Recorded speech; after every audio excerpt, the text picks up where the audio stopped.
పెట్టి మనందరితో దేవుడు మాట్లాడాలని ఉద్దేశించినటువంటి ప్రతి మాట మన కుటుంబాలకు మనకు ఆశీర్వాదకరముగా. నా మాటలు అందరూ చాలా జాగ్రత్తగా వినాలి. ఆయాసంగా కాదు, ఆశీర్వాదకరంగా. కొన్ని మాటలు ఏంటంటే మనకు ఆయాసం వచ్చేస్తామంటే కదా, కానీ దేవుని మాట మనం వింటూ ఉంటే ఆశీర్వాదం అయిపోవాలి. ఆశీర్వాదకరముగా మన జీవితం మార్చబడాలి. అందుకని ఆశీర్వాదకరమైనటువంటి మాట చేత దేవుని సన్నిధి నుండి ఈ పూట మనందరితో ప్రభువే మాట్లాడునుగాక. ప్రతిరోజు ప్రార్థనలు జరుగుతూ ఉన్నాయి. 7:30 నుండి 8:30 గంట వరకు ప్రతిరోజు ప్రతి కుటుంబములో మానక కుటుంబ ప్రార్థనలు. దేవుడు సంవత్సరాంతపు కృతజ్ఞత విజ్ఞాపన కూడికలను ఆశీర్వాదకరంగా జరిగిస్తూ ఉన్నాడు. వచ్చే ప్రతి కుటుంబం సేవకులమైనటువంటి మమ్ములనైనా విశ్వాసులనైనా చాలా ప్రేమగా చేర్చుకుంటూ ఉన్నారు. ప్రతి కుటుంబం చాలా సంతోషంగా ప్రార్థన విషయాలలో ఆసక్తి కనపరుస్తూ ఉన్నారు. నాకు చాలా ఆనందంగా ఉంది ఆ విషయంలో. దేవుని చిత్తం ఈ రోజు నుండి రేపటి నుండి కూడా ఈ నెల 23వ తేదీ వరకు ప్రార్థనలు జరుగుతాయి. 23వ తారీఖు వరకు ప్రార్థనలు ప్రతి కుటుంబంలో క్రింద కాలనీలో కూడా జరుగుతాయి. రావద్దు, మేము రావడం లేదని ఎవరు అనుకోవద్దు. అందరి దగ్గరికి మేము వస్తాం. క్రింద కాలనీలో కూడా 1 గంట సేపు సాయంత్రం సమయంలో ప్రార్థనలు ఏర్పాటు చేస్తాం. ఎందుకంటే చాలా ప్రయాసపడి అంత దూరం నుండి నడవలేనటువంటి పరిస్థితి మధ్యలో కూడా మనలను ప్రేమించి పెద్దవారు వస్తూ ఉన్నారు. కనుక వారి కుటుంబాలలో కూడా మనమందరం వెళ్ళి ప్రార్థనలను జరిపించి రావాలి.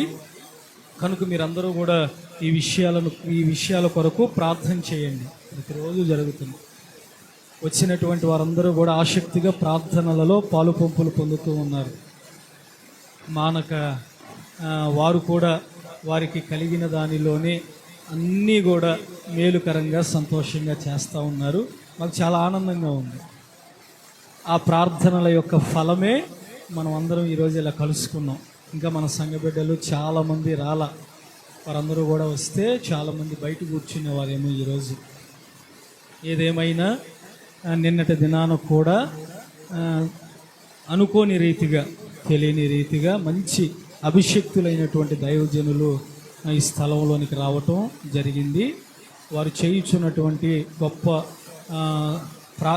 అంటే ఆ సహవాసం, గొప్పగా చేయించున్నటువంటి పరిచర్యను విడిచి మన ప్రాంతాలను దర్శించడానికి నిన్నటి దినాన సేవకులు వచ్చి ప్రార్థన చేసి వెళ్ళారు. అందును బట్టి కూడా ప్రభువుని ఎంతగానో స్తుతిస్తూ ఉన్నాను.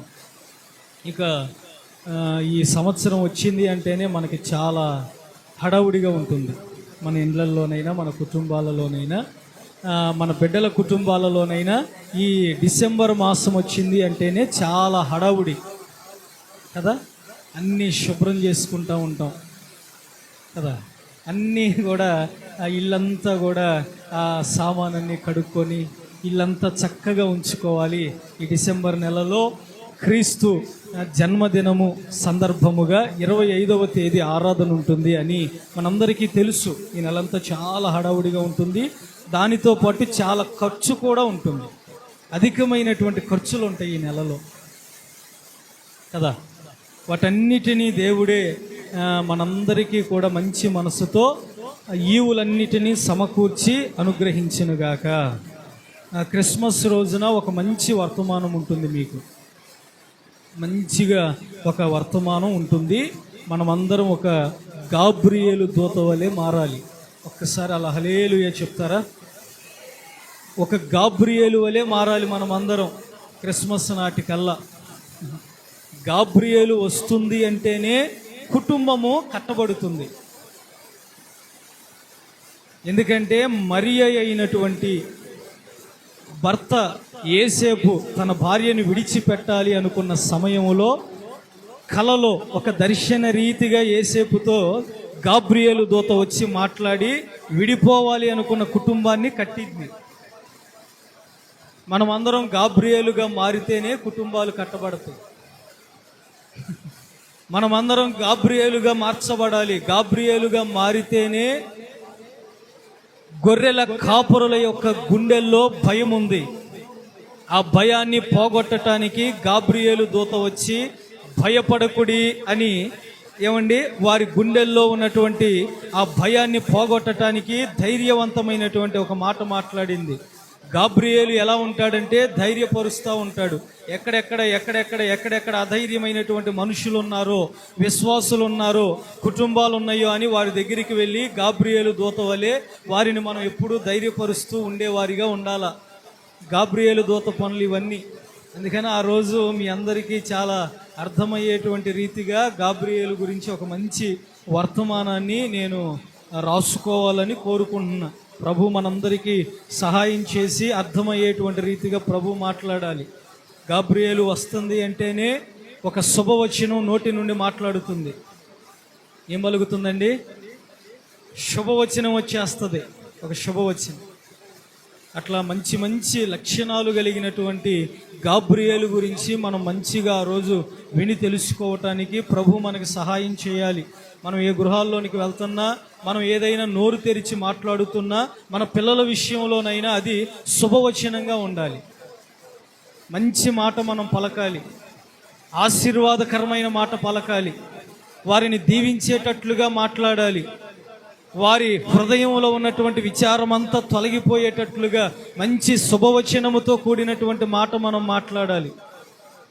అలా మిమ్మల్ని అందరినీ కూడా ఇప్పటి నుండే గాబ్రియేలు దూతలో ఉన్నటువంటి ఆ మంచి లక్షణాలతోనూ, స్వభావాలతోనూ, సుగుణాలతోనూ దేవుడు నింపునుగాక. ఒక చిన్న మాట మనమందరం కూడా చదువుకునేటువంటి సమయం. సంవత్సరం అంతా చాలా కష్టపడుతూ ఉంటాం, చాలా అలిసిపోతాం. ఎక్కడికెక్కడికో మన కుటుంబాలను విడిచి, మన బిడ్డలను విడిచి, మనకు కలిగినటువంటి గృహాలను విడిచి ఎక్కడికెక్కడికో వలసలు వెళ్ళిపోతూ ఉంటాం. చేతి పని చేసుకొని కాస్త ధనాన్ని సమకూర్చుకొని మరలా గృహంలోనికి వచ్చి, బిడ్డలలోనికి వచ్చి వారితో కలిసి ఈ డిసెంబర్ మాసంలోనైనా సంతోషిద్దాము, ఆనందంగా ఉందాము అనేటువంటి ఒక ఆలోచన చేత ఎక్కడికెక్కడికో చాలా దూరాలు వలస వెళ్ళిపోయి ప్రయాసపడి వెళ్ళి వస్తూ ఉంటాం కదా. అలా వెళ్ళి వచ్చేటప్పటికి మనం వెళ్ళిన ఆ ప్రయాస, కష్టంగానే మిగిలిపోతూ ఉంటుంది. మనం తిరిగి వచ్చేటప్పటికల్లా ఇంకా బాకీ పడిపోయి వస్తూ ఉంటాం, ఇంకా చేతిలో ఏమి మిగలదు.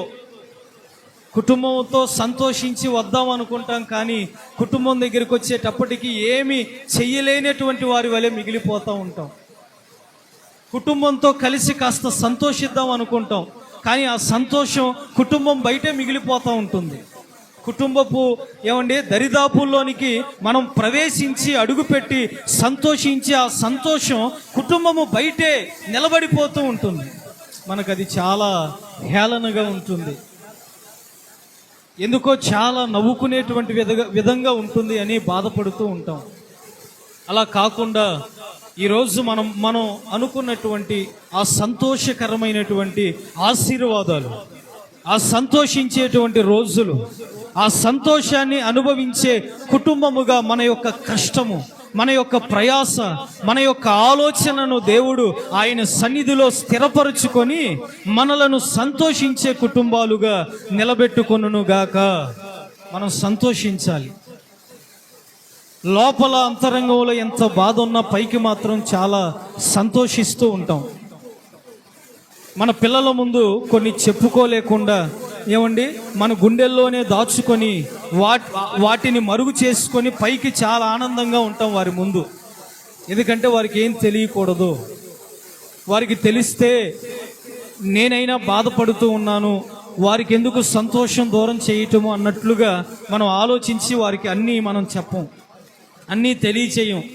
వారు సంతోషంగా ఉంటే చాలు, వారు బాగుంటే చాలు, వారు నోటి నిండా వచ్చే నవ్వు నేను చెరిపివేసేటువంటి వ్యక్తిగా ఉండకూడదు అని మనం ఆలోచించి ఒక మంచి నిర్ణయం తీసుకొని వారిని సంతోషపెట్టడానికి సంతోషకరమైనటువంటి మాటలు వారికి తెలియచేస్తూ ఉంటాం. కానీ బాధ మన గుండెల్లోనే దాచుకుంటాం. మంచిదే, మన కుటుంబీకుల కొరకు, మనకు కలిగినటువంటి వారి కొరకు, మనకు సంబంధించినటువంటి వారి కొరకు మనం సంతోషం కోరుకోవటం చాలా ఉన్నతమైనటువంటి పని, ఉత్తమమైనటువంటి పని. అలాగే మనకు రూపునిచ్చి మనకి అవయవాలను ఏర్పరిచి, మనకి తెలివినిచ్చి, జ్ఞానమిచ్చి, మన కుటుంబములో మనలను వృద్ధి పొందించినటువంటి దేవుణ్ణి కూడా మనం సంతోష పెట్టాలి అని అనుకోవాలి. నా ద్వారాగా నాకు రూపం ఇచ్చినటువంటి దేవుడు సంతోషిస్తున్నాడా? నేను ఆయన్ని సంతోష పెడుతున్నానా లేదా? లేకపోతే నేను ఆయన దుఃఖానికి కారణంగా ఉన్నానా? నా వల్ల ఆయన బాధపడుతున్నాడా? ఎంతమంది ఆలోచిస్తున్నారండి? ఎంతమంది దేవుణ్ణి సంతోష పెట్టాలని కోరుకుంటూ ఉన్నారు? ఈ స్థలంలోనికి మనం అందరం సమకూర్చబడింది ఎందుకు? దేవుడు నా ద్వారాగా ఈ స్థలంలోనికి వచ్చినటువంటి నన్ను బట్టి, నా కుటుంబాన్ని బట్టి, నేను ఈ స్థలంలో విడిచే కన్నీటిని బట్టి, ప్రార్థనా జీవితాన్ని బట్టి, చేస్తున్నటువంటి భక్తిని బట్టి నా దేవుడు సంతోషించాలి, నా దేవుడు ఆనందించాలి అని నువ్వు మంచి మనస్సు కలిగి స్థలంలోనికి వచ్చావు. మంచిదే. అయితే మనం చేస్తున్నటువంటి విషయాన్ని బట్టి ప్రభువుకి ఆనందం కలుగుతుందా? సంతోషిస్తా ఉన్నాడా? నేను ఒక మంచి విషయం మీకు గుర్తు చేస్తానండి. మనల్ని బట్టి దేవుడు సంతోషిస్తే, నీ కుటుంబంలో నీ బాధకు కారణమైతే నీ పిల్లల్ని కొడతావు.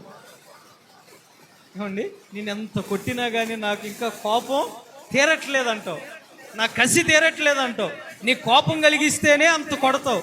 సంతోషం కలిగిస్తే వారు కోరుకున్నది కనీసం కొనిపెట్టడానికైనా సరే నువ్వు ఆలోచిస్తావు.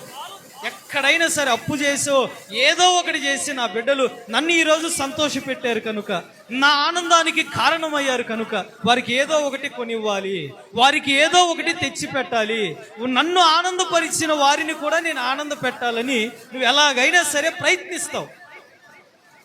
నీ పిల్లల విషయంలోనే నీకు సంతోషాన్ని కలిగిస్తే నువ్వు వారికి ఏదైనా చెయ్యాలి అనే మనస్సు నీలో ఉన్నప్పుడు, నిన్ను సృష్టించినటువంటి సృష్టికర్త అయిన యేసయ్యను సంతోష పెడితే ఆయన ఇంకెన్ని ఇవ్వకుండా ఉంటాడండి మనకి?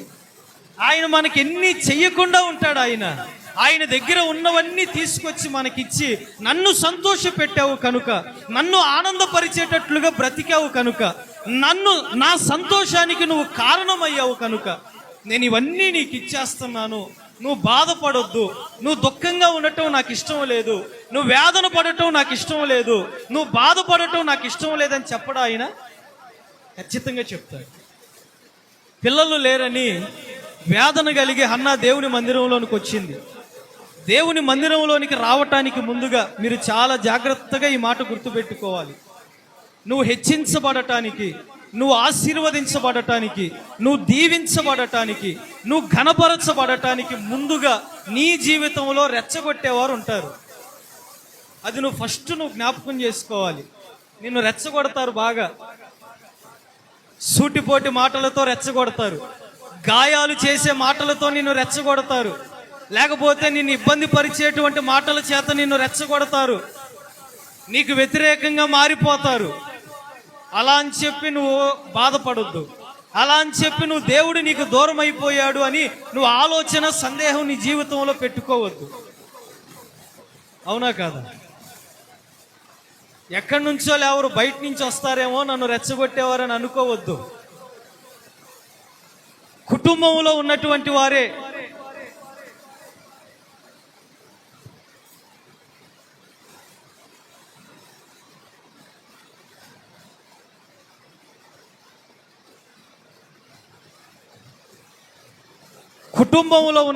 వారే ఎక్కడి నుంచో కాదండి, కుటుంబంలో ఉన్నటువంటి వారే కొన్ని సమయాల్లో మనలను రెచ్చగొట్టేటట్లుగా.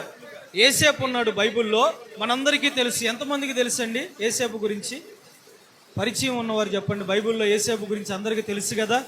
యేసేపుకి ఎంతమంది అన్నలు ఉన్నారు? యేసేపుని ఏ విధంగా రెచ్చగొట్టేటట్లుగా మాట్లాడారండి యేసేపుని?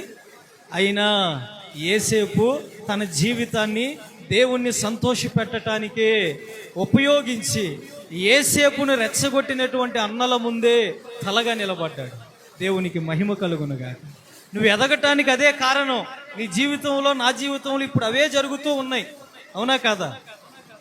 మనల్ని బాధించే మాటలు ఉన్నాయి, గాయపరిచే మాటలు ఉన్నాయి. అందుకని నువ్వు కృంగిపోవద్దు. నీ జీవితంలో మన ఎదుగుదలకు అవే కారణాలు, మన ఆశీర్వాదానికి అవే కారణాలు. మన జీవితంలో అట్లా మాట్లాడేటువంటి వారి మాటను బట్టి తప్పకుండా దేవుడు మన చెంత ఉన్నాడు, మనల్ని హెచ్చించబోతున్నాడు, మనలను ఉన్నతంగా దీవించబోతున్నాడు. హన్నా కూడా తీసుకోండి మీరు. పెళ్ళయింది. పెళ్ళైనటువంటి హన్నా జీవితంలో నీకు ఎవరిని లేపాడు దేవుడు?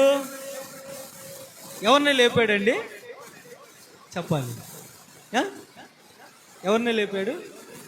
బెనీనానా? ఆమె లేచి ఎంత రెచ్చగొట్టేటువంటి మాటలో, ఛీ ఏమి నీ బ్రతుకు, ఛీ ఎందుకు బ్రతుకుతున్నావు, నువ్వు ఎక్కడికి వచ్చినా అది శాపమే. అన్నా చివరిసారిగా నేను దేవుని మందిరానికి వెళ్ళాలి, చివరిసారిగా నేను దేవుని మందిరంలో ప్రభువుతో మాట్లాడాలి, ప్రార్థన చెయ్యాలి, నా దుఃఖానికి కారణం ఏంటో నేను దేవుని సన్నిధిలో తెలుసుకోవాలి అని హన్నా దేవుని మందిరానికి వెళ్ళి ప్రార్థన పూర్వకముగా, ఏమండి, ప్రభువుని సంతోషపెట్టేటువంటి విధంగా ప్రార్థన జరిగినప్పుడు ముందుగా ఎవరిని ఇచ్చాడండి దేవుడు? ఇశ్రాయేలీలందరికీ ఏమండి నడిపించగలిగిన ఒక మంచి ప్రవక్తగా ఉన్నటువంటి సేవకునిగా ఉన్న సమూయేలుని దేవుడు ఇవ్వలేదా? నువ్వు దూరమైపోతాయి, అన్ని కోల్పోతున్నట్లుగా ఉంటాయి, అన్ని విడిచిపెడుతున్నట్లుగా ఉంటాయి, రెప్పపాటులోనే సమస్తము కూడా బాధిస్తున్నట్లుగా ఉంటాయి. కానీ అవన్నీ కూడా నీకు మేలుకరముగా, ఆశీర్వాదకరముగా మార్చటానికే ఈరోజు ఈ స్థలంలో నువ్వు సంతోషపెట్టేటువంటి యేసయ్య నీకు సమస్తమును చెయ్యబోతూ ఉన్నాడు. ఒక్కసారి అలా చేతులు ఊపుదాం గట్టిగా, హల్లెలూయా. లింగాయపాలెం ఫ్లాట్లు హల్లెలూయా ఇంతేనా? చెప్పాలి గట్టిగా. ఇది మనల్ని మనం సంతోష పెట్టుకోవటానికి చెప్పుకుంటున్నట్టుగా ఉంది. దేవుణ్ణి సంతోష పెట్టేటట్టుగా చెప్పండి, హల్లెలూయా, హల్లెలూయా. ఆయన సంతోషిస్తే, మనం సంతోషిస్తే మన పిల్లలకే చాలా చేస్తాం. కానీ దేవుడు సంతోషిస్తే ఏదైనా ఇవ్వకుండా ఉంటాడు ఆయన. ఒక భక్తుని హృదయంలో ఒక ఆలోచన కలిగింది, అరే నేను అందరినీ సంతోష పెట్టాలని, సంతోష పెట్టేటువంటి వ్యక్తిగా నిలబడాలని నేను అనుకుంటున్నానే. అయితే ఇప్పుడు నాకు జన్మనిచ్చినటువంటి, అంటే నాకు రూపునిచ్చినటువంటి నా దేవుణ్ణి నేను ఎలా సంతోష పెట్టాలి, వాటి కోసం నేను ఏం చెయ్యాలి అని ఏడాది పొట్టేళ్లను తీసుకొని బయలుదేరాడంట. ఎక్కడికి? దేవుని దగ్గర, ప్రభు దగ్గర. వేలాది నదులంతా ఒక విస్తార తైలాన్ని తీసుకొని ఆయన దగ్గరికి తీసుకొని వెళ్దాం, దీన్ని బట్టి దేవుడు సంతోషిస్తాడేమో అనుకున్నాడంట. ఆ పదాన్ని చదవండి మీరు. మీకా పుస్తకం 6వ అధ్యాయము 6, 7, 8 వచనాలు ఒక్కసారి చదువుకుందాం.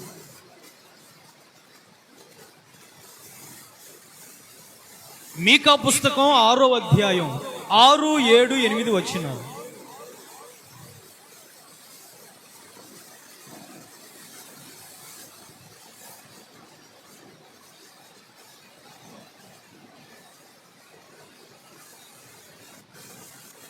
మరలా చెప్తున్నాను, మీకా పుస్తకం 6వ అధ్యాయం 6, 7, 8 వచనాలు. ప్రతి వారం చాలా లేట్ అయిపోతుంది చదవటం, ఎందుకంటే చూసేవారికి కూడా చాలా ఇబ్బందికరంగా ఉంది. చదవండి. ఏమి తీసుకొని వచ్చి నేను యెహోవాను దర్శిస్తాను, ఏమి తీసుకొని వచ్చి మహోన్నతుడైనటువంటి దేవుని సన్నిధిని నమస్కారము చేస్తాను, దహన బలులను, ఏడాది దూడలను అర్పించి దర్శింతునా, వేల కొలది పొట్టేళ్లను, తైలమును ఆయనను సంతోష పెట్టడానికి నేను తీసుకొని వస్తే వాటిని బట్టి సంతోషిస్తాడా?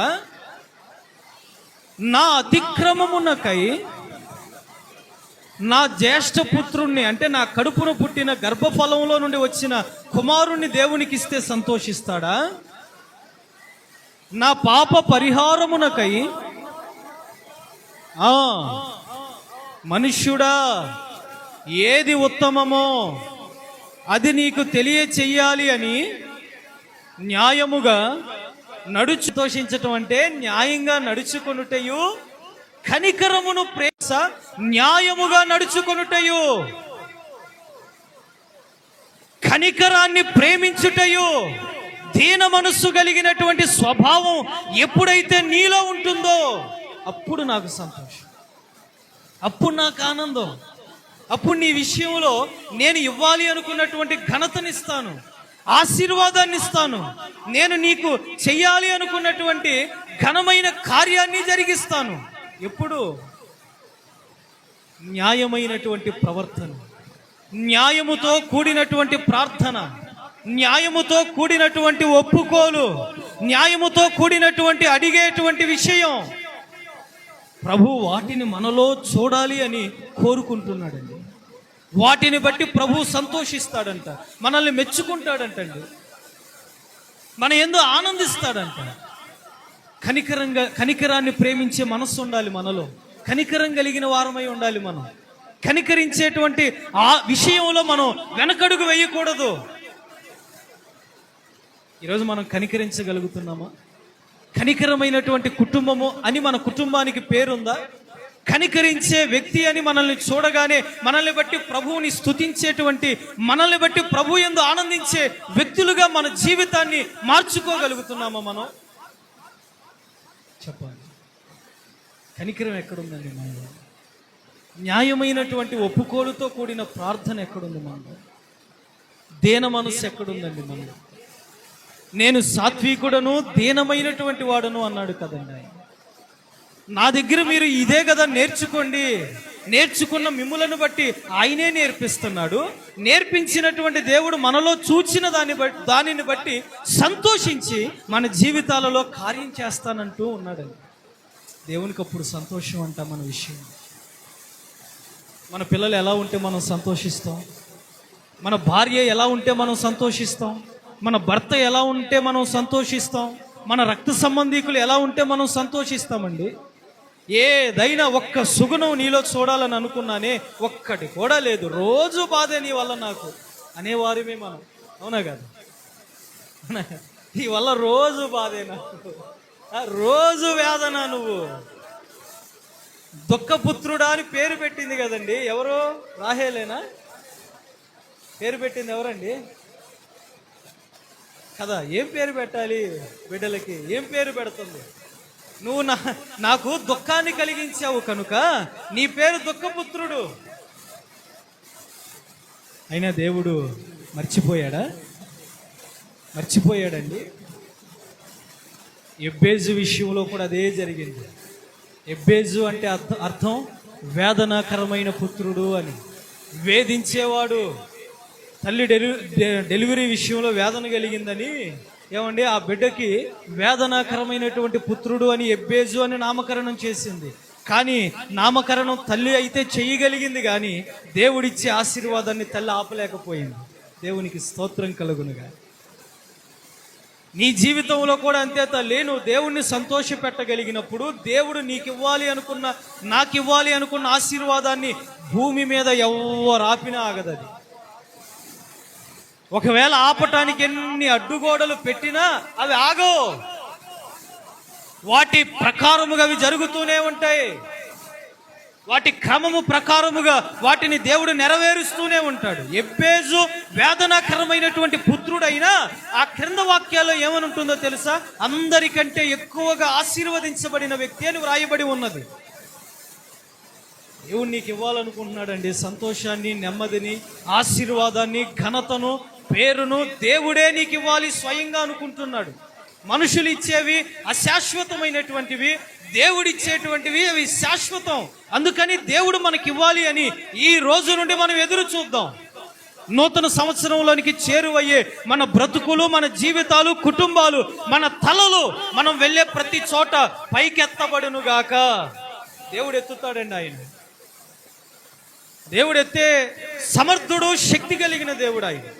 అందుకని మనం న్యాయమైనటువంటి ప్రవర్తన చేత, దీన మనస్సు కలిగి, కనికరం విషయంలో ఎక్కడా కూడా లోపము లేనటువంటి వారిమై మన ఆత్మీయ జీవితాన్ని మనం కాపాడుకుందాం. మన భక్తి జీవితాన్ని మనం కాపాడుకుందాం తల్లులారా. మన ఆత్మీయ జీవితాన్ని మనం కాపాడుకుందాం సహోదరులారా. ఎందుకంటే దేవుడు మన దగ్గర ఏది ఆశించేవాడు కాదు. ఏది ఆశించినా ఒకవేళ అది ఆయనకి మనం ఇచ్చినా ఆయనకి సంతోషం కలగదు, ఆయనకి ఆనందం కలగదు. మన దగ్గర నుంచి ఆయన తీసుకుంటే ఆయనకి ఏం ఆనందం కలుగుతుందండి? ఆయన ఆనందపరిచే అంత ఇవ్వగలుగుతామా మనం దేవునికి మనం ఆయన ఆనందపరిచేటట్లుగా మనం ఇవ్వగలుగుతాము? కానీ మన దగ్గర ఆయన ఆనందానికి ఒక కారణం ఉంది, దేని మనస్సు. అది మనం చాలాసార్లు కూడా నేర్చుకోగలిగినటువంటి, అనేకులకు నేర్పించవలసినటువంటి ఒక మాదిరికరమైన విషయం. చాలా దీన మనసు కలిగి ఉండటం, తగ్గింపు స్వభావం కలిగి ఉండటం, అది మనకి హెచ్చింపునకు కారణమై ఉన్నది. ఎందుకంటే ప్రభు రానంత వరకు బాప్తిజమం ఇచ్చి యోహాను అనేకులకు సువార్త ప్రకటించాడు, అనేకులకు సువార్త చేశాడు. ఈ మధ్యకాలంలో ఒక దైవజనుడు యెరూషలేము ప్రాంతం నుండి తిరిగి వచ్చాడండి. వచ్చేటప్పుడు ఆయన ఆ యెరూషలేము ప్రాంతంలో ఉన్నటువంటి ఆ నదిలో నీరు, ఆ యోర్దాను నదిలో ఉన్నటువంటి నీటిని తెచ్చుకున్నాడు. ఆ ఎయిర్పోర్ట్లో దిగిన వెంటనే ఈయనకి ప్రక్కన కొన్ని పరిచయం అయినటువంటి వ్యక్తి, ఒక దైవజనుడు ఉన్నాడు. ఆ దైవజనుడు అయినటువంటి వ్యక్తి, అయ్యా ఎక్కడి నుండి వెళ్ళొస్తున్నారని ఆ మాట ఈ మాట అన్ని మాటలు మాట్లాడుకొని, పలానా యెరూషలేము నుండి వెళ్ళొస్తున్నానయ్యా, వచ్చేటప్పుడు ఇట్లా నదిలో ఉన్నటువంటి నీరు తెచ్చుకున్నానంటే ఈ దైవజనుడు అడుగుతున్నాడు, నాకు 1 లీటర్ నీళ్ళు కావాలన్నాడు. 1 లీటర్ నీళ్ళు నాకు అవసరం అయ్యా, 1 లీటర్ నీళ్ళు నేను తీసుకుంటాను, నాకు ఇవ్వు అని అంటే, కాదయ్యా కొంచెం కావాలి అని ఆ దైవజనులు వారిద్దరూ మాట్లాడుకున్న తర్వాత ఎలాగోలాగా ఆ దైవజనుడు ఒప్పించుకొని ఈ లీటర్ నీళ్ళు తీసుకొని వెళ్ళాడు. లీటర్ నీళ్ళు తీసుకొని వెళ్ళి అప్పటికే ఆ దైవజనుడు ఒక 500 జెండు బామ్ సీసాలు కొన్నాడు. దేవునికి స్తోత్రం కలుగును గాక. 500 జెండు బామ్ సీసాలు కొన్నాడు. ఆ జెండు బామ్ సీసాల్లో ఈ యెరూషలేము నుండి తీసుకొచ్చినటువంటి నీటిని ఒక మూత బాస్తున్నాడు, 500కు అమ్ముతున్నాడు. ఒక మూత బాస్తున్నాడు, 500కు అమ్ముతున్నాడు. ఆ దైవజనుడు ఇచ్చింది ఎందుకు ఈ దైవజనుడి కంటే, ఆ నీళ్లు తీసుకెళ్ళి జెండు బాములో వేసి 500 రూపాయలకు అమ్ముకోవటానికి కాదు. 500 రూపాయలకి అమ్మినంత మాత్రాన అవి నీళ్ళే కదా, అవునా? అవి నీళ్ళే. అందులో లేనటువంటి జీవం నీ ప్రార్థనలో ఉంది. దేవునికి స్తోత్రం కలుగునుగా. నీటిలో లేనటువంటి జీవం నీ ప్రార్థనలో ఉన్నది తల్లి. మట్టిలో కూడా ఉండదు కొన్ని సమయాల్లో. మట్టి దేనికి సాదృశ్యంగా ఉందో తెలుసా? సర్పం తినటానికి సాదృశ్యంగా ఉంది. సర్పం ఏం తినిద్ది? ఏం తినమని చెప్పాడండి సర్పాన్ని? మట్టి. నువ్వు మట్టి తిని బ్రతుకుతావు అన్నాడు. అట్లాంటి మట్టి విషయంలో ఆశీర్వాదం అయిన స్వస్థత అయినా ఉండదు. మరి ఎందులో ఉంటుందో తెలుసా? స్వస్థత అయిన, ఆశీర్వాదమైన, జీవమైన. దేవుడు సంతోషిస్తే ఒక్క క్షణంలోనే దేవుడు మనకి ఇవ్వాలి అనుకున్నటువంటి ఆయన యొక్క ఆశీర్వాదం విడుదలైపోతుంది. అందుకని మనం ఎక్కువగా కూడా దేవుణ్ణి సంతోషపెట్టేవారిగా ఉండాలి. దేవుడు ఎక్కువగా ఎప్పుడు సంతోషిస్తాడు అంటే న్యాయమైన ప్రవర్తన, కనికరం కలిగినటువంటి మనస్సు, దీన మనస్సు. ఇందులోనే ప్రభు సంతోషిస్తాడు. ఇందులోనే ప్రభువుకి ఆనందం ఉంది. అయితే ఆ న్యాయముగా నడుచుకునేటట్లుగా, ఆ నడుచుకునేటువంటి మాట దగ్గర మనం ఆగిపోదాం. ఈరోజు మీకా గ్రంథం 6వ అధ్యాయం 8లో ఒక మాట ఉంది. ఏమని? న్యాయముగా నడుచుకొనుట అనే దగ్గర మనం ఆగిపోదాం. మనం ఎలా నడుచుకోవాలో, ఎలా నడుచుకుంటే దేవుడు సంతోషిస్తాడో త్వరగా ఒక 2-3 విషయాలు మీకు క్లుప్తంగా చెప్పి ముగించేస్తాను. ఒక్కసారి మీరు గట్టిగా హల్లెలూయా అంటే, నిద్రపోయే వాళ్ళు కూడా అంటే, ఆకలయ్యే వాళ్ళు కూడా అంటే, దేవునికి స్తోత్రం. అందరూ కూడా చాలా శ్రద్ధ భయభక్తులతో దేవుని వాక్యం వింటున్నారు. నాకు చాలా సంతోషంగా ఉంది. నాకే మీ విషయంలో సంతోషంగా ఉండి నేను త్వరగా ముగించేయాలని మనసులో అనుకుంటున్నాను. నాకే త్వరగా ముగిస్తే బాగుండని, మీకు ఏదో ఒకటి చేయాలని అనిపిస్తే మరి దేవుడు సంతోషిస్తే ఎంత చేస్తాడండి, అవునా కదా? సరే చదవండి ఆ పదాన్ని. అపోస్తుల కార్యం 10వ అధ్యాయం అపోస్తుల కార్యం 10వ అధ్యాయం 35వ వాక్యాన్ని చదువుదాం త్వరగా. ప్రతి జనములోనూ ఆయనకు భయపడి నీతిగా నడుచుకొను వారిని ఆయన వారిని బట్టి సంతోషిస్తాడు. ఎవరిని బట్టి? నీతిగా నడుచుకునేటువంటి వారిని బట్టి. దేవుడు ఒకానొక దినాన ఒక ప్రాంతం విషయమై దుఃఖపడతా ఉన్నాడు. ఈ ప్రాంతంలో ఒక్క నీతిమంతుడున్నా ఈ ప్రాంతం అంతటి మీదకి వచ్చే ఉగ్రత నుండి ప్రాంతం తప్పించబడుతుంది. అప్పటికే అబ్రహాము మనస్సు నిలుపుకొని ఆకాశం వైపు చేతులెత్తి ఈ ప్రాంతాన్ని కాపాడయ్యా, ఈ ప్రాంతాన్ని రక్షించయ్యా, ఈ ప్రాంతం మీద జాలిపడయ్యా, ఈ ప్రాంతం మీద కనికరపడయ్యా అని అబ్రహాము ప్రార్థన పూర్వకముగా ఉన్నప్పుడు అబ్రహాముతో స్వయముగా దేవుడే మాట్లాడుతున్నాడు. ఒక్కరిని చూపించు. ఎవరిని? ఒక్కరిని చూపించు. చూపించగలిగాడా? ఒక్క వ్యక్తి ఉన్నా సరే ఈ ప్రాంతం అంతటి మీదకి వచ్చేటువంటి తెగులు, ఈ ప్రాంతం అంతటి మీదకి వచ్చే ఉగ్రత, ఈ ప్రాంతం అంతటి మీదకి వచ్చేటువంటి ఆపద నేను నిలిపివేయటానికి నా మనస్సును వెనక్కి తీసుకుంటానయ్యా, ఒక్కరిని చూపించు. ఒక్కరు గట్టి ప్రార్థన మనలో చేయగలిగితే, సంఘం కోసమైనా కుటుంబం కోసమైనా నశించిపోయే నీ కుటుంబంలో ఉన్న యవ్వన బిడ్డ కొరకైనా ఒక్కరు గట్టి ప్రార్థన చేయగలిగితే నీ కుటుంబాన్ని ఇక తల్ల క్రిందులు ఎవరు చేయలేరండి. ఇక ఒక్కరు చాలు. మన కుటుంబంలోనే ఒక్కరు గట్టి ప్రార్థన చేసేవారు కావాలి, గట్టిగా దేవుణ్ణి అడిగేవారు కావాలి. ఒక్కరిని ఎదురు చూస్తూ ఉన్నాడు ఆయన. అలా చేసేవారు ఉన్నారా? నేను వారి విషయమై ఎదురు చూస్తూ ఉన్నానే. ఒక్కరు. అబ్రహాం చూపించగలిగాడా? చూపించలేకపోయాడు కదా. ఆ ఉగ్రతను ఆపగలిగాడా? ఆపలేకపోయాడు కదా. మనమైనా మన మనస్సును నిలుపుకొని అట్లాంటి గట్టి ప్రార్థన చేసి రాబోయేటువంటి ప్రమాదాన్ని, విపత్తును, రాబోయే ఆపదను, కీడును, ఆ మాటల నుండి మనలను, మన కుటుంబాన్ని సంరక్షించుకొని మనం చేస్తున్న ప్రార్థనను బట్టి దేవుడే కంచె వేయునుగాక. కంచె అవసరం ఈరోజు మనకి. కంచె కావాలి అండి. కంచె లేకపోతే ఆ మాటలు మనకి జ్వరబడిపోయి మనల్ని వేధిస్తూ ఉంటాయి, మనల్ని బాధిస్తూ ఉంటాయి, గాయపరుస్తూ ఉంటాయి, ఏ పని చెయ్యనివ్వవు, ఆరోగ్యంగా ఉండనివ్వవు. కంచె ఉందనుకోండి, నువ్వు నాకుండగా నువ్వు అనే మాట నాకేంటయ్యా అనే కట్లుగా మన స్వభావం వచ్చేస్తుంది. అదే కదా యోబును మనం తీసుకున్నట్లయితే, యోబు గురించి దేవుడే స్వయంగా సాక్ష్యం చెప్పాడు. ఈ భూమి మీద యోబు వంటి నీతిమంతుడైనటువంటి ఆ నీతిమంతుని నేను ఎక్కడా చూడలేదన్న దేవుడే. ఎక్కడా చూడలేదయ్యా నేను. యోబయ్య నాకు మెచ్చినటువంటి వ్యక్తి, నాకు సంతోషాన్ని కలిగించేటువంటి వ్యక్తి, నాకు ఆనందాన్ని కలిగించేటువంటి వ్యక్తి యోబయ్య. యోబు లాంటి వాడిని నేను ఎక్కడ చూడలేదే అని దేవుడే చెప్తూ ఉన్నాడు. ఎన్ని బాధలండి, ఎన్ని గాయాలండి. అప్పుడప్పుడు మనం కూడా అంటూ ఉంటే వింటూ ఉంటాం, నాకు యోబు లాంటి శ్రమలు వస్తున్నాయని కదా. చాలామంది ఏమంటారు? నేను యోబు కంటే ఎక్కువ అనుభవిస్తున్నాను అంటారు. నేను అనుభవించకూడనటువంటి బాధలు అనుభవిస్తున్నాను అంటారు. ఒక్క రోజులోనే అన్ని చేతుల్లో నుండి జారిపోయినాయండి. అన్నీ ఒక్క క్షణంలోనే. సంతోషంగా అన్నం తింటా ఉన్నాడు ఇంట్లో కూర్చొని, వెంటనే చేదు వార్త, నీ పొలమంతా, పొలంలో పనిచేసే సేవకులంతా, నీకు కలిగినది యావదాస్తి అంతా కూడా పోయింది, అన్నీ కోల్పోయావు. ఆ మాట విని బయటికి వచ్చేటప్పటికల్లా ఉన్నటువంటి ఇల్లంతా కూలిపోయి, లోపల ఉన్నటువంటి కుటుంబ సభ్యులు, పిల్లలందరూ కూడా రెప్పపాటులో కళ్ళ ముందే అన్నీ జరిగిపోయినాయి.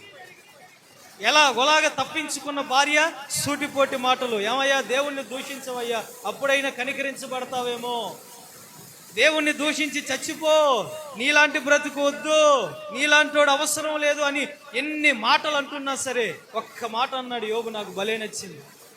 అది మన హృదయాలలో ముద్రించుకోవలసినటువంటి మాట. 36వ అధ్యాయం యోబు పుస్తకం 7వ వాక్యాన్ని చూడండి. 36వ అధ్యాయం 7వ వాక్యం. నీతిమంతులను ఆయన చూడకపోడు, ఆయన కన్నులలో ఈ సంఘములో ఉన్నటువంటి విశ్వాసులైన మీరు, మీ కుటుంబాలు, మీరు దేవుని ఎదుట నడుచుకొనినటువంటి విధానము బట్టి దేవుడు సంతోషించి మిమ్ములను ఆయన చూస్తూ ఉన్నాడు, మిమ్ములను ఆయన గమనిస్తూ ఉన్నాడు. ఎందుకో తెలుసా? క్రింద చదవండి. నీతిమంతులను ఆయన చూడకపోడు, సింహాసనము మీద కూర్చుండు రాజులతో ఆయన వారిని కూర్చోబెట్టాలని. రాజులైనా గణపరచబడేది, నా బిడ్డలైనటువంటి మీరు దీనులు గణపరచబడకూడదా? మీకు లేదా సింహాసనం మీద రాజులతో కూర్చునే స్థానం?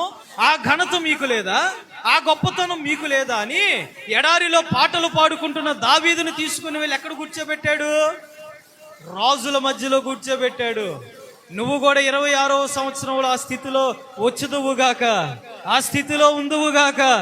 నువ్వు రాజులతో కూర్చొని గొప్ప గొప్ప మేలులు, దేవుడు చేసిన కార్యాలను వారికి సాక్ష్యార్థమై చెప్పుదువుగాక. రాజులతో ఏమండి కూర్చోవాలండి మనం? ఎందుకు? మనం రాజులైన యాజక సమూహమై ఉన్నాం. ఆయన రాజు, మనం ఎవరమే? రాజు పిల్లలు మనం ఏమవుతాం? రాజులమే. ఆయన సింహాసనం మీద ఉంటే మనము, దేవుడు మనకిచ్చిన ఆధిపత్యం అట్లాంటిది. ఒకే కుటుంబంలో ఏమండి 2 కత్తులు ఇముడగలుగుతాయా? చెప్పాలి. తల్లికి ఏమండి యాకోబు అంటే ఇష్టం. యాకోబుని ఎలాగైనా సరే రాజుని చేయాలనుకుంది తల్లి. అందుకని మేక చర్మమైనటువంటి ఆ తోలును ధరింపచేసి ఎక్కడికి తీసుకెళ్లి కూర్చోబెట్టింది? ఇస్సాకు దగ్గర కూర్చోబెట్టింది. అతను తడుముకుంటూనే, ఇది ఏశావు చేతులు కావే, ఏశావు చేతులు ఇలా ఉండవే అంటే స్వరం కూడా ఎలా వచ్చేసింది? అయ్యా నేను నీ కుమారుణ్ణి అయ్యా. అయినా ఇస్సాకు యాకోబుని ఏం చేశాడు? దీవించాడండి. యాకోబు అయినటువంటి నా కుమారుడా, నువ్వు చేనిలోని ఒక సువాసనవయ్యా, నువ్వు దీవించబడ్డావయ్యా. ఏశావు వచ్చి అయ్యా అయ్యా అయ్యా అయ్యా నేనయ్యా ఏశావుని, అతను యాకోబయ్యా, అతను పచ్చి మోసగాడయ్యా, అతను అయ్యా అయ్యా అయ్యా అబద్ధీకుడయ్యా అన్నా సరే ఇస్సాకు ఒక్కటే చెప్పాడు, నా ఆశీర్వాదం వెళ్ళిపోయింది. ఎవరి మీదకి? నా ఆశీర్వాదం వెళ్ళిపోయిందయ్యా, అయినా నిన్ను కూడా మర్చిపోను, నిన్ను ఆశీర్వదిస్తాను అని తనకి ఇవ్వవలసిన ఆశీర్వాదం ఇచ్చాడు. కానీ కుటుంబంలోనే ఇట్లా ఎడబాటు కలిగినటువంటి నోటి మాటల వలన కలిగే నొప్పి ఒకవేళ ఉంటే, సింహాసనాసీనుడైనటువంటి దేవుడండి ఆయన. పక్షపాతం చూపించడు, అందరినీ సమానంగా దీవిస్తాడు ఆయన, అందరినీ సమానంగా ఆశీర్వదిస్తాడు, అందరినీ సమానంగా హెచ్చిస్తాడు, అందరినీ సమానంగా ఆయన రాజ్యంలో పాలు పంపులు పొందే భాగ్యం ఇస్తాడు ఆయన. ఆయనలో పక్షపాతం లేదు. ఉందని మీలో ఎవరైనా చెప్పగలుగుతారా? ఎవరు చెప్పలేరు. ప్రపంచానికి ఒక సవాలు విసిరాడండి దేవుడు. నేను పక్షపాతం చూపించే వ్యక్తినని, నాలో పాపం ఉన్నదని మీలో ఎవరైనా నిరూపించగలరా అని ఒక సవాలు విసిరిన వ్యక్తి ఆయన. ఆయన పక్షపాతం చూపించేవాడు కాదు. 26వ సంవత్సరంలో మీ కుటుంబాలకు అవసరమైనటువంటి ఘనత దేవుడే ఇవ్వబోతూ ఉన్నాడు. ఆల్రెడీ ఆయన ప్రారంభించాడండి. మీరు ఘనపరచబడాలి, మీరు ఘనతను వహించినటువంటి దేవునికి సాక్ష్యార్థమై నిలబడాలి. రాజుల మధ్యలో మనకు స్థానం లేదు, రాజుల మాటలను కూడా వినేటువంటి ఆ భాగ్యం మనలో లేదు. కానీ అది దేవుడే ఇచ్చాను అని మాట ఇచ్చాడండి. కింద ఇంకొక మాట ఉంది, చదవండి. నీవు ఘనపరచబడుతావు అని దేవుడే స్వయంగా చెప్తున్నాడు. మనం ఘనతను చూడాలి. ప్రతి వ్యక్తికి ఘనత విషయంలో ఒక ఆలోచన ఉంటుంది. నా కష్టంగా అయిపోకుండా ఒక చిన్న మాట, బాగా కష్టపడ్డావు అంటే బాగుండు కదా, అవునా కదా? చెప్పాలి. చాలా మందికి ఆలోచన ఉండిద్ది, చిన్న మాటే కదా, నేను బాగా చేసావయ్యా, బాగా కష్టపడ్డావయ్యా. ఎవరైనా అనగలుగుతున్నారా? మనం ఎంత చేసినంత ఏమైపోతుంది చెప్పాలి. చేసేవిలే అంటున్నారు. మేము చాలా బాధ వేసేస్తాం, చాలా ఆవేదన చెందుతూ ఉంటాం మనం.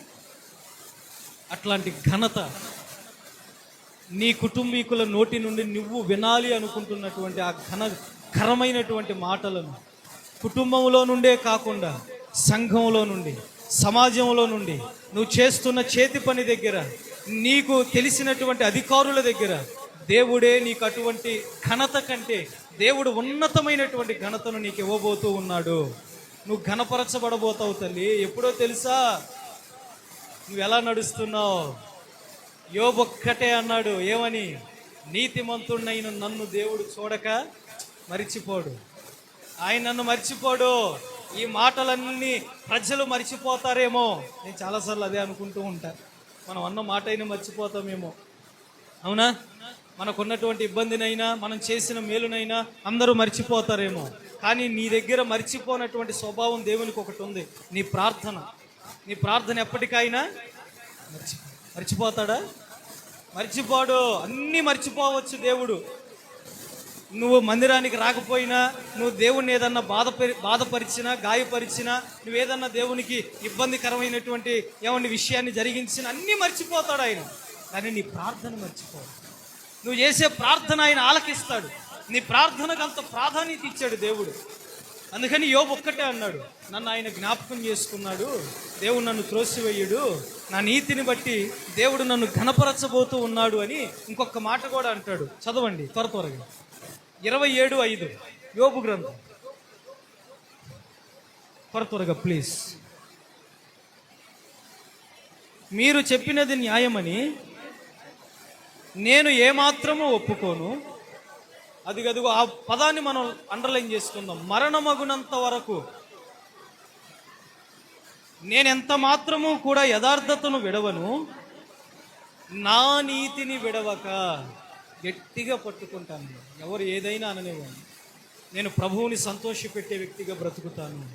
నేను ప్రభువుని ఆనందపరిచే వ్యక్తిగా బ్రతుకుతాను. నేను ప్రభువు కొరకు సాక్షిగా బ్రతుకుతాను. నేను ప్రభు విషయమైన నా భక్తి జీవితాన్ని కాపాడుకుంటాను. నేను ప్రభువుని నిర్లక్ష్యం చెయ్యను. నేను నా నీతిని మరిచిపోను. నేను నా నీతిని విడిచిపెట్టను అన్నటువంటి తన హృదయ వాంఛను దేవుడు ఎరిగి తనను గణపరిచి తలను పైకెత్తినట్లుగా ప్రభువు ఈ సంవత్సరపు ముగింపులోనికి వచ్చిన మనలను, మన కుటుంబాలను, మన సరిహద్దులను నూతన సంవత్సరంలో కూడా అలాగే ఘనపరచునుగాక. ఇంకొక మాట చదువుదాం, చూడండి. ఫిలిప్పీలకు రాసిన పత్రిక 3వ అధ్యాయం 16వ వాక్యం. ఎంత ఆసక్తిగా వింటున్నారండి మీరు. చాలా చూడముచ్చటగా ఉంది. ఒక్కసారి అలా స్తోత్రం చెప్దామా? హల్లెలూయా. ఆసక్తి ఉంది కానీ ఈ హల్లెలూయా మీద లేదు ఆసక్తి. చెప్పాలి గట్టిగా హల్లెలూయా. ఎగిరిపోవాలండి నిద్ర సమస్య ఏదైనా. ఈ కొంత సమయం అయినా దేవుని విషయం అందు మనం ఆనందిద్దాం. తర్వాత విషయం తర్వాత ప్రభువులో సంతోషిద్దాం మనం అందరం. ఫిలిప్పీలకు రాసిన పత్రిక 3వ అధ్యాయం 16వ వాక్యం.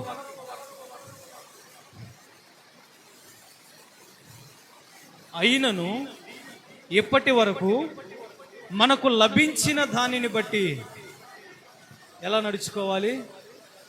ఫస్ట్ మాట ఎలా నడుచుకోవాలి?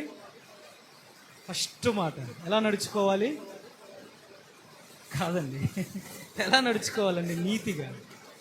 రెండవదిగా క్రమముగా. ఒక క్రమం ఉండాలి మనలో. ఒక క్రమము ఎప్పుడైతే మనలో నుండి తొలగిపోతుందో ఇక అదే మనం పడిపోవటానికి కారణం. క్రమం మనలో ఎప్పుడైతే బలహీనమైపోతుందో అదే మన కుటుంబము కూడా ఏమంటే పడిపోవటానికి కారణమైపోతుంది. క్రమము ఈరోజు చాలా అవసరం. క్రమంగా ఉండాలి మనం. క్రమంగా ఏదైనాను ఆరాధన చేయాలి. ఏదైనా ఒక క్రమమైనటువంటి విషయాన్ని మనం చేయగలుగుతూ ఉన్నాము అంటే ఖచ్చితంగా మనం దీవించబడతాం, మనం ఆశీర్వదించబడతాం, మనం వృద్ధి పొందుతాం. క్రమములోనే వృద్ధి పొందే సుగుణాలు ఉన్నాయి. నువ్వు వృద్ధి చెందాలి, నువ్వు ఎదుగుదల. నీ ఎదుగుదలకు కారణం ఏదైనా ఉన్నది అంటే క్రమమే. కానీ చాలామంది క్రమంగా ఉండలేనటువంటి వ్యక్తులుగా వృద్ధి పొందలేనటువంటి వారిగా మిగిలిపోతూ ఉంటాం. మనం వృద్ధి పొందాలి అంటే మన జీవితంలో క్రమముగా నడుచుకునే మనసు ఉండాలి. మనం అన్ని విషయాల్లో క్రమంగా ఉండాలి, మితంగా, క్రమంగా మాట్లాడాలి, క్రమంగా ఆలోచించాలి. అన్నీ కూడా మితంగా ఉన్నప్పుడు మనం వృద్ధి పొందుతాం, మనం ఎదుగుతాం, మనం ఆశీర్వదించబడతాం, మనం దీవించబడతాం. కానీ అపోస్తులుడైనటువంటి పౌలు, పేతురు ఒకానొక దినాన పేతురుని గమనించినప్పుడు అతనిలో సువార్త విషయమైనటువంటి క్రమం లేదంట. ఆ పదాన్ని కూడా చూడండి. గలతీ పత్రిక 2వ అధ్యాయం 14వ వాక్యాన్ని కూడా చూడండి. గలతీ పత్రిక 2వ అధ్యాయం 14వ వాక్యం. సువార్త సత్యము చొప్పున క్రమముగా నడుచుకును పోవుట నేను చూచినప్పుడు. చూడండి, అతను నడిచాడా నడవలేదా? నడవల. పేతురే నడవల. పౌలుకి చాలా కోపం వచ్చేసింది. పౌలు వెనక రక్షించబడినటువంటి వ్యక్తి. పౌలు అందరికంటే వెనక ఏమండి ప్రభువుని ఎరిగినటువంటి వ్యక్తి. పౌలు అందరికంటే వెనక ఏమండి ప్రభు సువార్త భారాన్ని ఏమండి చేత పట్టినటువంటి వ్యక్తి. పేతురు ప్రభువుతో ఉన్నాడు, ప్రభువుని ఎరిగాడు, ప్రభువు గురించి తెలుసు. అయినా తనలో ఏమీ లేదు, క్రమం లేదు. అన్నీ ఉండొచ్చు మనలో, ప్రయాసపడే ఏమండి గుణం ఉండొచ్చు, ప్రార్థన చేసే సుగుణాలు ఉండొచ్చు, పట్టుదలతో అందరినీ మందిరానికి నడిపించేటువంటి ఆలోచన ఉండొచ్చు. ఇవన్నీ ఉన్న క్రమం లేకపోతే అన్నీ వ్యర్థమే కదా. మనం ఎప్పుడైతే క్రమంగా ఉండగలుగుతామో ఒక ఆశీర్వాదం ఉంటుంది అక్కడ. చూడండి, రాజుల మొదటి గ్రంథం 18వ అధ్యాయం 33వ వాక్యం. రాజుల మొదటి గ్రంథం 18:33. ఎలా పేర్చాడంట? కట్టెలను ఎలా పేర్చాడంట? క్రమముగా. మనం ఎలా పేరుస్తాం? అవునా? కానీ ఏలియాలో ఉన్న సుగుణాలు ఏంటో తెలుసా? క్రమం ఉంది. నా దేవుని పని జరుగుతుంది, నేను క్రమముగా కట్టెలు పేర్చాలి, నేను క్రమముగా మాంసాన్ని కట్టెల పైన అమర్చాలి, నేను నా దేవుని యొక్క ఏమండి కార్యాన్ని ఇక్కడ ఉన్నటువంటి ప్రజల మధ్యలో చూపించాలి. నీలో ఉందా అటువంటి ఆసక్తి? క్రమముతో కూడిన భారం నీలో ఉందా? ఏలియాలో ఉంది. 450 మంది నశించిపోతున్నారే, 450 మంది దేవుళ్ళ నుండి త్రొట్టిల్లిపోతున్నారే, 450 మంది జారిపోతున్నారే. వారిని ఎలాగైనా సరే నిలబెట్టాలి, వారిని ఎలాగైనా సరే దేవుని సన్నిధిలో మరలా కూర్చుండబెట్టాలి, వారిని ఎలాగైనా పట్టుకోవాలి అని ఒక క్రమముతో కూడినటువంటి ప్రార్థన ఏలియా చేస్తున్నాడు. క్రింద మీరు చదువుకుంటూ వస్తే ఏలియా ఒక ప్రార్థన చేశాడు. ప్రభువా, ఇక్కడ ఉన్నటువంటి వారందరి మధ్యలో నీ కార్యము జరగాలి. ఎవరి కార్యం? ఎవరి కార్యం అండి? నువ్వు ప్రార్థన చేసేటప్పుడు ఎవరి కార్యం జరుగుతుంది? ఎవరి కార్యం జరగాలి? క్రమము. నువ్వు ఎప్పుడైతే క్రమముతో కూడినట్లుగా ప్రార్థన చేస్తావో ఈ రోజే, ఈ క్షణమే నువ్వు దేవుని కార్యాన్ని చూస్తావు కన్నులారా.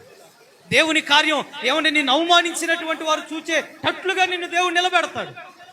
మనం దేవుని కార్యం చూడాలండి, అనుభవించాలి, కానీ చూడలేకపోతాం. దేవుని కార్యాల మధ్యలోనే ఆగిపోతాం. గుంటూరు బస్టాండ్ దగ్గర ఆగిపోతాం, లింగాయపాలెం రావట్లేదు. ఎందుకంటారు? ఆడే ఆగిపోతుంది దేవుని కార్యాలన్నీ. ఎప్పుడండి మనం అనుభవించేది? మన జీవితాలు ఎప్పుడు జరిగేది? అలా జరగాలి అంటే క్రమం ఉండాలి, క్రమంగా ఉండాలి. స్కూల్లోకి వెళ్ళినప్పుడు పిల్లల్ని ఎలా కూర్చోబెడతారు? చెప్పాలి, ఎలా కూర్చోబెడతారు? క్రమంగా కూర్చోండి. కానీ మనం ఎలా కూర్చుంటున్నాం? మనం ఎలా ఉంటున్నాం? మన ప్రార్థన ఎలా ఉంటుంది? క్రమంగా ఉండాలి. అప్పుడు క్రమంగా ఉన్నప్పుడు మన ప్రార్థన ఆకాశం నుండి దేవుడు విని దహించు అగ్నిగా దిగి వచ్చి ఏమండి పడిపోతూ జారిపోతూ మనల్ని మాట్లాడుతున్నటువంటి వారి మధ్యలో ఆయన ప్రత్యక్షపరుచుకొని ఇది దేవుని కార్యమే అని వారు భయపడేటట్లుగా చేస్తారంట. అక్కడ అదే ఉంది ఆ మాటల్లో. వారు భయపడిపోయారంట. అమ్మో, ఇది దేవుని కార్యం. ఒక్క వ్యక్తి ఇంతమంది ఎదుట ఎలా దేవుని కార్యం చేయగలిగాడు? ఒక్క వ్యక్తే. నువ్వు దేవుని కార్యం చేసే విషయంలో ఒక్క వ్యక్తి, చిన్న వ్యక్తి, పెద్ద వ్యక్తి అని ఉండదు. నువ్వు దేవుని పనికి ఉపయోగపడుతున్నావు అంటే నువ్వు ఎలా ఉన్నా సరే దేవుని నిన్ను ఉపయోగిస్తాడు. ఒకప్పుడు దూషించారండి పొట్టి జోసఫ్ గారిని. అందరికీ తెలుసు, ఆయన వాక్యం అంటే అందరికీ చాలా ఇష్టం. పొట్టి జోసఫ్ గారు వాక్యం చెప్పి నవ్విస్తూ ఉంటాడు, చాలా జోకులు వేసి చాలా నవ్విస్తూ ఉంటాడు. ఆ వ్యక్తి ఏమండి నిన్నటి దినంలో, నిన్నగాక మొన్న గుంటూరు పట్టణానికి వచ్చి వర్తమానాన్ని అందిస్తూనే ప్రభు దగ్గరికి వెళ్ళిపోయాడు. ఏమండి జోసఫ్ గారు తెలుసా? అందరికీ తెలుసు, చాలా మందికి. ఆయన పొట్టిగానే ఉంటాడు. అందరూ దూషించారు ఆయన్ని, అందరూ అన్నారండి ఆయన్ని బ్రతకటం చేతగాక నీలా ఇలా మాట్లాడుతున్నాడు, ఇలా చెప్తున్నారని అనేక రకాలుగా దూషించారు.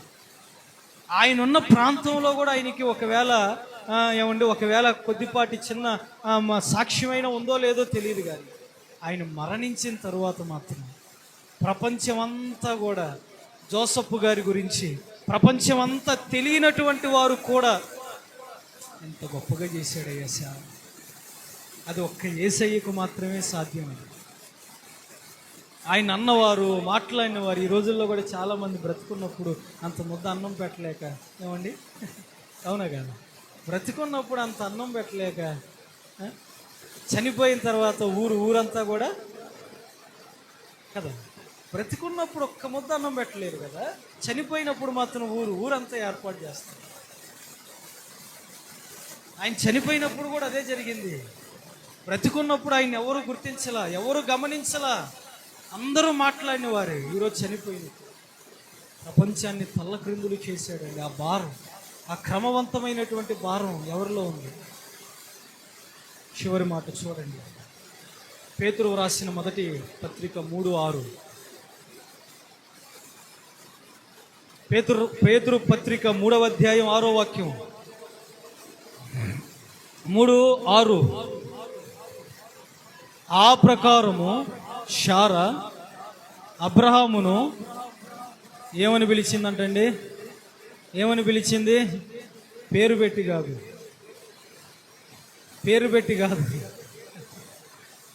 ఏమండి చెప్పాలి. ఏమని పిలిచింది? యజమానుడా.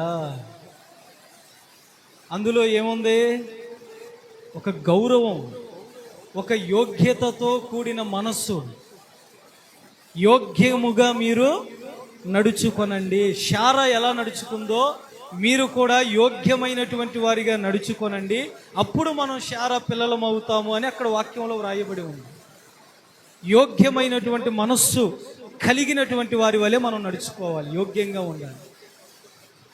యోగ్యత చాలా అవసరం. అయోగ్యమైనటువంటి స్థానంలో ఉన్న మనలను దేవుడు ఆయన రక్తాన్ని చిందించి మనలను ఆయన రక్షించుకొని ఇప్పుడు యోగ్యకరమైనటువంటి వారిగా చేసుకుంటూ ఉంటే ఇప్పటికి కూడా మనమందరం కూడా ఆ యోగ్యతను కాపాడుకోకుండా జారిపోతాం, పడిపోతా ఉన్నాం. యోగ్యత మేలు చేస్తుందంట, క్రింద పుట్లైన్లో ఉండిద్ది. యోగ్యకరమైనటువంటి మనస్సు, ఏమండి, యోగ్యతగా నడుచుకునేటువంటి ఆ కుటుంబాలు ఎలా ఉంటాయి? మేలుతో నింపబడి ఉంటాయి. ఎప్పుడు మేలులు జరుగుతాయి ఆ కుటుంబంలో, ఎప్పుడు మేలుకరంగానే ఉంటాయి. శాపాలు ఉండవు, ఏమండి, ఇబ్బందులు ఉండవు, వ్యతిరేకతలు ఉండవు. చిన్న చిన్న ఆనందాలు ఉంటాయి, చిన్న చిన్న సంతోషాలు ఉంటాయి. చిన్న చిన్నగా మేలులు చేసే వ్యక్తులు నాకంటూ ఉన్నారు అని ఒక నమ్మకం కలుగుతుంది. ఈరోజు కుటుంబాల్లో మనకి మేలులు చేసే వాళ్ళు ఎవరున్నారు చెప్పండి? ఎవరైనా చేస్తారు మేలు మనకి? ఎవరైనా మేలు చేస్తారు మనకి? మన కుటుంబంలో మనకి మేలుకరమైనటువంటి వారు ఉన్నారా? మనల్ని ఆయాసకరంగా మార్చేవారు ఉన్నారా? చాలా జాగ్రత్తగా గ్రహించారు. కానీ శారా పిలుపు మేలుకరంగా మారిపోయింది. యజమానుడా, అయ్యా. ఆ పిలుపులో ఉన్నటువంటి ఆ మాధుర్యాన్ని బట్టి మనం కూడా యోగ్యకరమైనటువంటి వారిగా నడుచుకున్నప్పుడు ఆ విషయాన్ని బట్టి దేవుడు సంతోషిస్తాడు. దేవునికి మహిమ కలుగునుగా. సంతోషించిన దేవుడు ఒకటి ఘనపరుస్తాడు, రెండవదిగా ఆయన ఏమండి ప్రార్థన ఆలకించి కార్యాన్ని జరిగిస్తాడు, మూడవదిగా ఆయన మేలు చేస్తాడు. ఎప్పుడు యోగ్యకరముగా మనం నడుచుకున్నప్పుడు ఆయన సంతోషిస్తాడండి. మన మనస్సు ఎలా ఉంది ఈరోజు? అయోగ్యతతో నిండుకొని అలాంటి మనలను తీసుకొని సారెపైన పెట్టి యోగ్యకరమైన వారిగా దేవుడు మార్చి మలచి అనేకులకు దీవెనకరంగా మారిస్తే ఈరోజు మనం ఏమైపోతున్నాం? శాంసోను చేతుల్లోనికి వచ్చినంతసేపు గాడిద పచ్చి దవడ ఎముకగానే ఉంది. ఎప్పుడైతే వచ్చిందో యోగ్యకరముగా, ఏమండి, ఆ వచ్చిన గాడిద దవడ ఎముక మార్చబడిందో 1000 మందికి సమాధానం చెప్పిందండి. ఎంతమందికి? నువ్వు పడాల్సిన వాళ్ళ చేతుల్లో పడితే నీ స్థితిగతులు మారిపోతాయి. నువ్వు పడాల్సిన వాళ్ళ చేతుల్లో పడట్లా, నువ్వు వాళ్ళ చేతుల్లో పడితే మన స్థితి, మన యోగ్యత సమస్తం మారిపోతుంది. రాయి దావీదు చేతుల్లోనికి రాకముందు ఎక్కడుంది? కోనేటిలో ఉందో, ఏట్లో ఉందో, ఎక్కడో ఉందో తన జీవితం.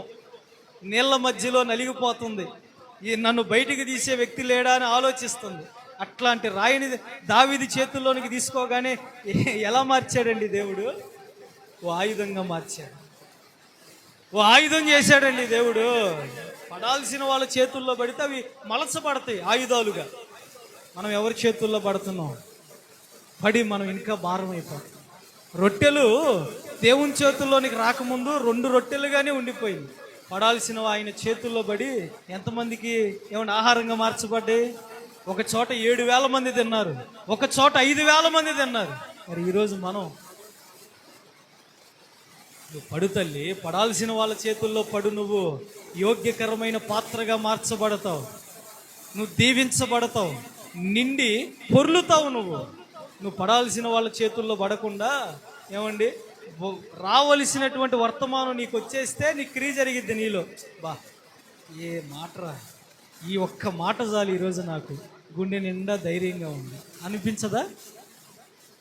అనిపించదా? నేను ఆ మాటను పట్టుకొని బయలుదేరి వెళ్తున్నాను. ఈ మాటే నేను పడిన స్థలాల్లో నన్ను గొప్పగా నిలబెట్టిద్ది. ఈ మాటే చెదిరిన అనుభవాలలో ఉన్న నన్ను కట్టిద్ది. ఈ మాటే నన్ను ఆయుధంగా చేస్తుంది. ఈ దేవుని మాటే నన్ను ఘనపరుస్తుంది అని ఒక్క మాట చాలుగా తల్లి. అదేగా నువ్వు పాడేది. ఒక్క మాట చాలు ప్రభో. ఎన్ని మాటలు కావాలి? ఒక్క మాటే. ఆ మాట ఈరోజు నీకు నీ కుటుంబంలో యోగ్యకరమైనటువంటి పాత్రగా నిన్ను చేసి నీ కుటుంబానికి అందించవలసినటువంటి దేవుని మేలు రానివ్వకుండా అడ్డుపడే ప్రతి ఆటంకాన్ని దేవుడు తొలగించి యోగ్యకరమైనటువంటి ఏమంటే వ్యక్తిగా నిన్ను దేవుడు చూచి సంతోషించి నీకు మేలు చేయునుగాక. చిన్న ప్రార్థన చేసుకుందాం. ఒక వరుస క్రమంలోనికి వచ్చేయండి. ఇంకా చాలామంది రాల, మన విశ్వాసులు వస్తే బాగుండేది. సరే, మంచిది. ఏదేమైనా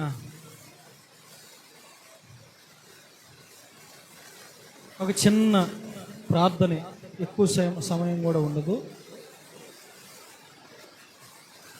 ఒక వరుస క్రమంలోనికి వచ్చేయండి.